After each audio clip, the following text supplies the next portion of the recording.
Penggunaan pengaruh jabatan. Nah, ini juga penting, ya, penggunaan pengaruh jabatan.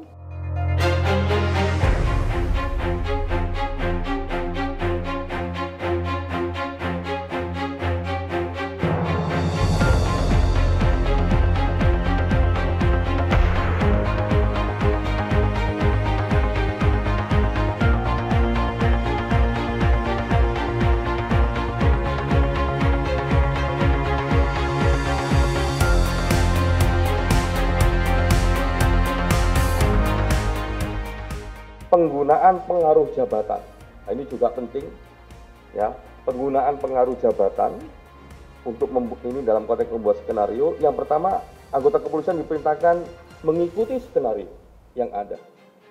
Yang berikutnya, pembuatan 2 laporan di Polres Jakarta Selatan itu juga bisa terjadi karena ada pengaruh jabatan. Terus proses BAP atas 2 laporan dilakukan tidak sesuai prosedur, hanya formalitas dan tinggal ditandatangani. Ini juga karena pengaruh jabatan. Terus pemeriksaan di awal kejadian terhadap Baradae, Bribka RR, dan saudara KM tidak dilakukan sesuai dengan prosedur. Ini bisa terjadi karena memang pengaruh jabatan. Terus anggota kepolisian yang tidak memiliki otoritas memasuki TKP, itu juga karena pengaruh jabatan juga. Terus permintaan kepada Kepala RS Bayangkara untuk menyiapkan otopsi. Jadi itu juga karena bisa terjadi karena memang adanya pengaruh jabatan. Nah, yang klaster kedua adalah menghilangkan atau merusak barang bukti. Yang pertama, adanya upaya menghilangkan dan atau mengganti barang bukti, ya, handphone oleh pemiliknya sebelum diserahkan kepada penyidik. Jadi HP-HP diganti, dihilangkan. Terus adanya tindakan penghapusan jejak komunikasi berupa pesan, panggilan, telepon, dan data kontak. Jadi kalau di awal-awal teman-teman sering nanya kepada Komnas HAM bagaimana kondisi WhatsApp group, yaitu ada beberapa komunikasi di WhatsApp group ya terputus. Baru muncul kembali, misalnya salah satunya sejak tanggal 10 malam atau 11 dini hari, itu baru muncul. Nah, 10 ke bawah itu tidak terekam jejak digitalnya karena memang dihapus.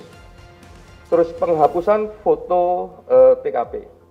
Jadi beberapa foto yang kami temukan, yang khususnya yang di tanggal 8 itu kami temukan di recycle bin, di tempat sampah di mekanisme tersebut. Jadi bukan diambil dari barang yang nggak dihapus, tapi itu kita ambil dari barang yang dihapus. Sehingga kita tahu bagaimana posisi dan bagaimana yang terjadi di saat setelah peristiwa di tanggal yang sama dan kurang dari 1 jam. Terus adanya tindakan perusakan, pengambilan dan atau penghilangan CCTV dan atau decoder di TKP dan sekitarnya. Jadi decoder, CCTV dan sebagainya itu juga dihilangkan. Terus adanya pemotongan atau penghilangan video CCTV yang menggambarkan rangkaian peristiwa secara utuh sebelum, saat, dan setelah kejadian. Jadi kalau ini mau terbuka, mau membuat terangnya peristiwa dan sebagainya, harusnya semua video yang ada dikonstruksikan sesuai dengan konstruksi peristiwanya. Tapi ini dipilih tidak sesuai dengan apa yang semestinya terjadi.